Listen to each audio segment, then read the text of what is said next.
First ever factory outlet Mukunda jewellery KPHB Kothapet Khammam Somajiguda Hanamkonda.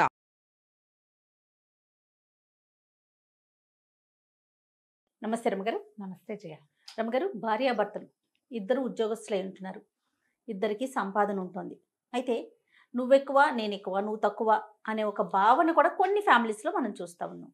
దీనివల్లే గొడవలు రావటం, అంటే సంపాదన పెరిగే కొద్దీ ఒకరి మీద ఇంకొకరికి చులకన బాగుంటుంది. ఈ రోజుని బట్టి ఇద్దరు ఉద్యోగాలు చేయాల్సిందే, కంఫర్ట్గా ఉండాలి, పిల్లల్ని మంచిగా చూసుకోవాలి, మంచి చదువులు చదివించాలి అనుకుంటే ప్రస్తుత పరిస్థితి అది కదండి. వాళ్ళు హాయిగా ఉండాలి కదా. అది అందుకని ఉద్యోగాలు మానుకోలేరు. వీళ్ళ మధ్యన ఉద్యోగాలే గొడవలకి కారణం అవుతున్నాయా? అంటే మీరు కౌన్సిలింగ్ చేస్తూ ఉంటారు కదా, ఇలాంటి కేసెస్ని చూస్తున్నారా? అంటే సంపాదన, ఉద్యోగం అంటే నా ఫీల్ సంపాదన. ఇంట్లో ఉన్న ఒకళ్ళు ఇంట్లో ఉన్నారనుకో, అప్పుడు టార్చర్ గానే ఉంటుంది జయ. వచ్చే గొడవలు ఎప్పుడైనా వస్తాయా? ఇంట్లో ఉన్న వీళ్ళ ఖాళీ ఎక్కువగా ఉంటుంది. అంటే హౌస్ వైఫ్స్ అంటే చిన్న చూపు అని నేను అనలేను, కానీ అంత కంటిన్యూస్ పని చాలా చేయవలసిందే, అప్పచెప్పాల్సిందే, సమాధానం చెప్పవలసిన స్థితిలో హౌస్ వైఫ్స్ ఉండరు. టైం ప్రకారం తను సెట్ చేసుకుని ఖాళీ టైంలు చూసుకుంటారు. ఇప్పుడు ఖాళీ టైము హౌస్ వైఫ్కి ఉండదంటే ఈ సీరియల్స్, ఈ యూట్యూబ్లు అన్నీ ఎవరు చూస్తున్నారు? వాళ్ళే కదా పాపం మహారాజా పోషకులు. ఏమవుతుందంటే ఈ ఖాళీగా ఉండేసరికి ఆ బయట నుంచి వచ్చిన వాడిని వీళ్ళు ఏం చేస్తారు, వీళ్ళు ఖాళీగా ఉన్నాము, రోజంతా ఇంట్లో ఉన్నాం, బయటకు తీసుకెళ్ళు, రోజంతా పిల్లలు నేనే చూశాను, ఇప్పుడు నువ్వు చూసుకో, ఏదైనా కంపారిజన్ ఒకటి. దాంతో ఏమవుతుంది, ఇంకా గొడవలు వస్తూనే ఉంటాయి. ఏదైనా అడగాలంటే, ఏదైనా కొనుక్కోవాలనిపిస్తుంది, ఏదైనా కొనాలి, వాళ్ళు వద్దంటారు, వీళ్ళు కావాలంటారు, దాని మీద టగ్ ఆఫ్ వార్ నడుస్తూ ఉంటుంది.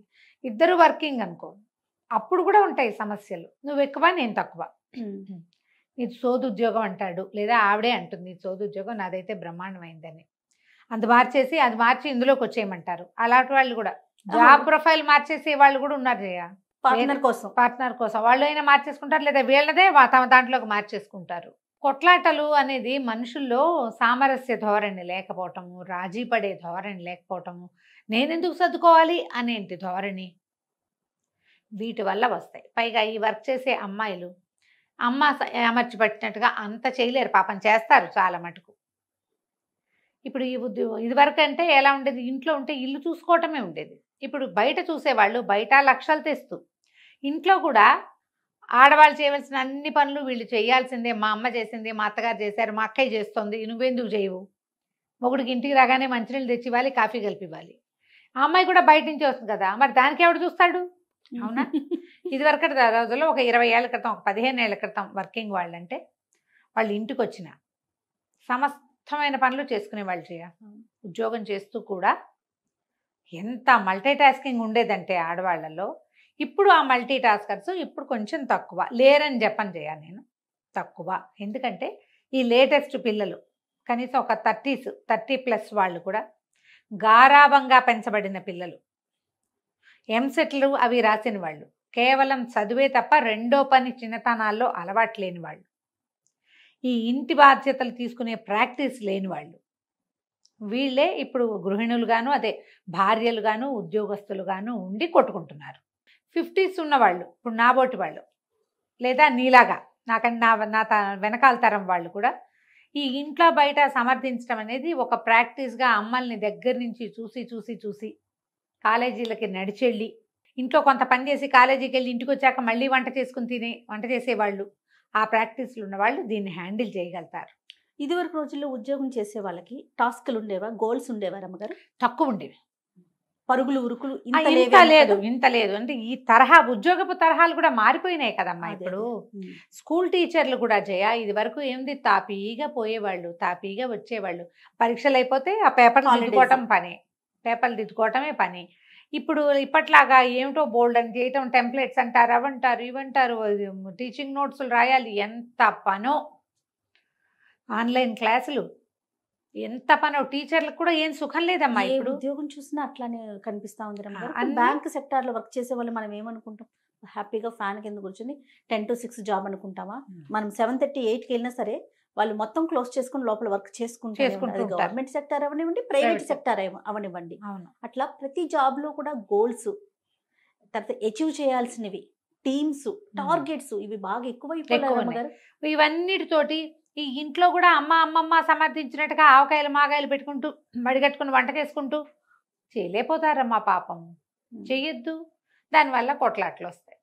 కొంచెం సాయిదా పాయిదాగా ఉండి అవతల వాళ్ళు కాస్త సర్దుకుని వాంటింగ్స్ తగ్గించుకోవటం, ఎక్స్పెక్టేషన్స్ తగ్గించుకోవటం, వీళ్ళు వాళ్ళు కూడా జయ, ఇద్దరు కూడా. మనం ప్రతిసారి ప్రీ మ్యారిటల్ కౌన్సిలింగ్ గురించి మాట్లాడతామా జయ? అవునండి. ఇప్పుడు ఒక వాక్యం చెప్తా చూడు.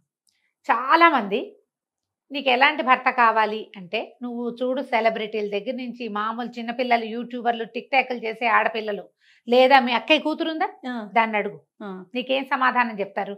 ముందు ఇవన్నీ నన్ను నవ్వించాలి, నన్ను ఆడించాలి, నన్ను తీసుకెళ్ళాలి, మా నాన్నలాగా చూసుకోవాలి అనేది ఒక ట్యాగ్ లైన్ లాగా ఉంది జై. ఏమిటి మీ నాన్నలాగా చూసుకోవాలి? మీ అమ్మ ఎన్ని బాధలు పడిందో అమ్మని అడిగితే తెలుస్తుంది.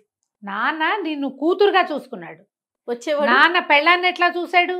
అది పోనీ మీ అమ్మ నాన్నతో ఎలా ఉందో, ఎంత సేవ చేసిందో, ఎన్ని రకాలు చూసిందో, ఎంత నోరు మూసుకుని, ఎంత సర్దుకుని, ఎంత అడ్జస్ట్ అయి ఉందో, నువ్వు ఉంటావా? ఉండవు. నేను యువరాణిని, నేను క్వీన్ని. క్వీన్లు ప్రిన్సెస్లు వీళ్ళు నాన్నలకే. భర్తల దగ్గర కూడా అలాగే ఉండాలని కోరుకుంటారు జయ. ఎంత ఎట్మోస్ట్ కేర్ కావాలో, ఎంతసేపు హగ్ చేసుకోవాలి, ఎంతసేపు ముద్దు పెట్టుకోవాలి, ఎంతసేపు ఐ లవ్ యూ చెప్పాలి, ఎంతసేపు ఏదో ఒక గిఫ్ట్లు ఇస్తూ ఉండాలి. ఎప్పుడూ దానికి ఏది ఇష్టమో అది చెయ్యాలి. బాగుంది, నువ్వు కూడా అదే అతనికి ఏది ఇష్టమో అది చేయగలుగుతావా? నిన్ను చూసుకోవడమే సరిపోతుంది ఎంతసేపు? అంతేగా. నువ్వు వండి పెట్టలేవు, బజార్లో తిరిగి అతనికి కావాల్సిన కొనలేవు, ఇల్లు నీట్గా పెట్టలేవు, వాటన్నిటికీ నీకు చాలా సహాయాలు కావాలి. కానీ ఒక సంపాదన పరుడైన వాడికి మినిమం ఎక్స్పెక్టేషన్స్ ఉంటాయని కూడా ఈ రోజుల్లో ఆడపిల్లలు ఆలోచించట్లేదు. ఈ అతి ముద్దు గారాబాలతోటి ఈ సమస్య ఇదొకటే. అబ్బాయిలకి ఏం ప్రాబ్లం అంటే, వాళ్ళ అమ్మ అన్నీ చేసి పెట్టేది. వాడు అండర్వేర్ కూడా ఏనాడు వాడు జాడి చారేసుకుని ఎరగడు, టవల్ ఆరేయడు, వాడు ఒక్క పని చేయడు. వాళ్ళమ్మ నోట్లోనే అన్నం పెట్టేది. పెళ్ళం కూడా అలాగే పెట్టాలని చూస్తాడు. తనని వాళ్ళమ్మ ఎలా రాజకుమారుడిలా చూసిందో, భార్య ఎందుకు రాజకుమారుడిగా చూస్తుంది? నేను భర్తలాగానే చూడగలను. అంతే కదా. ఈ రెండు రకాల గొడవలు ఎక్కువ ఉంటాయి జయ. అక్కడి నుంచి వాడికేవో వాడి స్నేహాలు, పిల్లకేవో పిల్లకి స్నేహాలు. ఎంతసేపు బయట వాళ్ళ గురించే మాట్లాడుకుంటారు. వాళ్ళిద్దరు భార్యాభర్త కబుర్లు చెప్పుకోవడానికి ఏముండవు మ్యాటర్స్. ఎవరో గురించి మాట్లాడుకోవాలి. నువ్వు ఇతరుల గురించి మాట్లాడుకుంటున్నారు అంటే మీ మధ్య సఖ్యత లేదని అర్థం. పిల్లలు ఇబ్బంది పడరు అమ్మగారు ఇలాంటి పేరెంట్స్ ఉంటే కనుక? ఇబ్బంది పడతారు. పిల్లలు కూడా పుట్టాక పిల్లలతో పాటు పిల్లల్ని కేర్ చేయాలి, ఈవిడ్ని కేర్ చేయాలి, ఇబ్బంది పడతారు. ఈ సెల్ఫ్ లవ్ చాలా పెద్ద ప్రాబ్లం జయ. నాకు బాగా జరగాలి, నన్ను బాగా చూసుకోవాలి, నన్ను ఎవరైనా చూసుకుంటూ ఉండాలి ఎంతసేపు.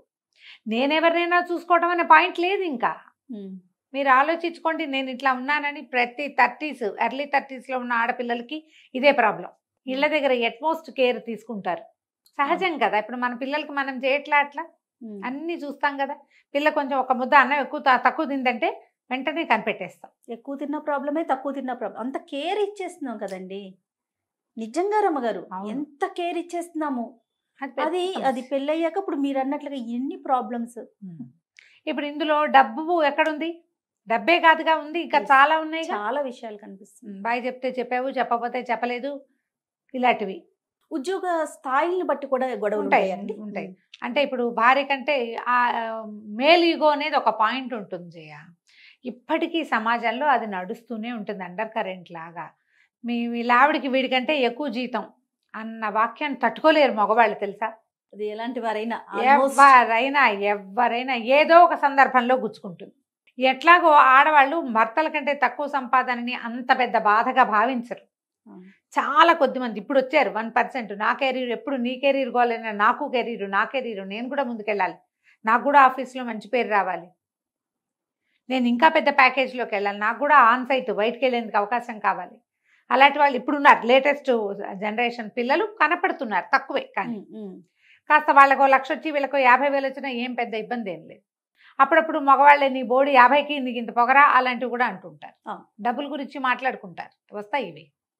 కానీ అంత ప్రాబ్లం ఉండదు. కానీ అమ్మాయిల సంపాదన ఎక్కువ ఉన్నా, చదువు ఎక్కువ ఉన్నా, అమ్మాయిలకి సంపాదనే కాకుండా వాళ్ళ పుట్టింటి ఆస్తులు ఎక్కువ ఉన్నా, మగవాళ్ళకి చిన్నతనంగానే ఉంటుంది. అది మాత్రం మారట్లేదు.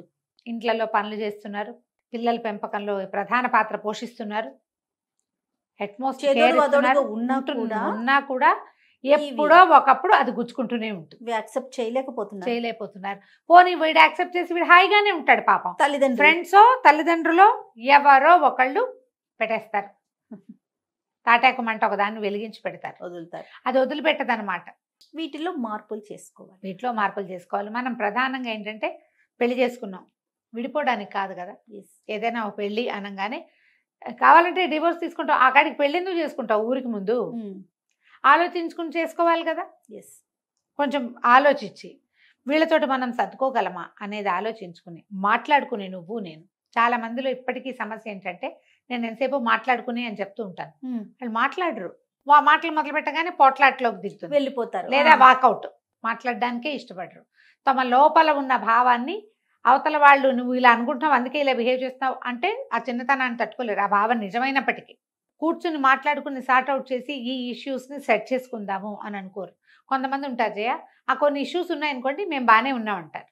ఇష్యూ ఉంటుంది, దాన్ని ముట్టుకోకుండా వదిలిపెట్టేస్తారు, దాని నుంచి వీళ్ళు పారిపోతారు. మామూలుగా నడుస్తుంటాయి అన్ని కథలు. వీళ్ళు అక్కడికి ఇక్కడికి వెళ్తారు, ఎవరింటికైనా వెళ్తారు, పార్టీలకు వెళ్తారు, సినిమాలకు వెళ్ళిపోతారు, షాపింగ్లు చేస్తారు, ఇంట్లో ఫంక్షన్లు కూడా నడుస్తాయి.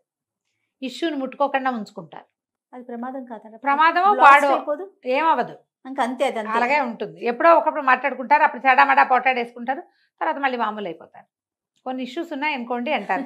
కొన్ని ఇష్యూస్ ఉన్నాయనుకోండి అని మొగుళ్ళని వెనకొచ్చుకొచ్చే భార్యల్ని చాలా ముద్దుగా చూసే భర్తల్ని నేను బోల్డ్ మందిని చూశాను. ఇష్యూస్ ఉంటూ ఉంటాయి, వాళ్ళ అమ్మా నాన్నల వల్ల ఇష్యూస్ వస్తాయి. పేరెంట్స్ కూడా కొంత పాత్ర వహిస్తూ ఉంటారు. మీరు పెళ్లి చేసుకునే ముందే ఆలోచించుకోండి, పెళ్లి చేసుకున్నాక దాన్ని నిలబెట్టుకోవడానికి ట్రై చేయండి. దానికోసం సాధ్యమైనంత నిజాయితీగా ఉండండి.